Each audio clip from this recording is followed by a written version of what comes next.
Ερευνητές κυβερνοασφάλειας ανακάλυψαν μια καμπάνια phishing που διαδίδει μια νέα fileless παραλλαγή του Remcos Rat malware.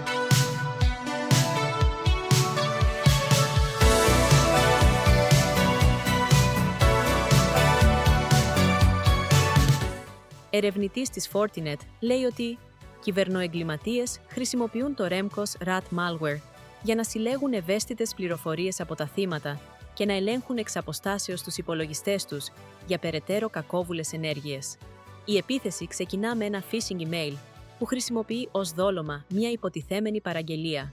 Το μήνυμα προσπαθεί να πείσει τους παραλήπτες να ανοίξουν ένα συνημμένο Microsoft Excel. Πρόκειται για ένα κακόβουλο έγγραφο που έχει σχεδιαστεί για να εκμεταλλεύεται μια ευπάθεια του Office, με σκοπό τη λήψη ενός HTML application file. Στη συνέχεια, εκκινεί αυτό το αρχείο το οποίο χρησιμοποιεί JavaScript, Visual Basic Script και κώδικα PowerShell για την αποφυγή εντοπισμού. Η κύρια ευθύνη του είναι να ανακτήσει ένα εκτελέσιμο αρχείο από έναν απομακρυσμένο διακομιστή και να το εκτελέσει. Το binary προχωρά στην εκτέλεση ενός άλλου obfuscated προγράμματος PowerShell. Στο επόμενο βήμα, ο κακόβουλος κώδικας εκμεταλλεύεται τη διαδικασία hollowing για να κατεβάσει και να εκτελέσει το Remcos Rat. Ωστόσο, αντί να αποθηκεύει το αρχείο Remcos σε ένα τοπικό αρχείο και να το εκτελέσει, αναπτύσσει απευθείας το Remcos στη μνήμη της τρέχουσας διαδικασίας. Επομένως, μιλάμε για μια fileless παραλλαγή του Remcos Rat.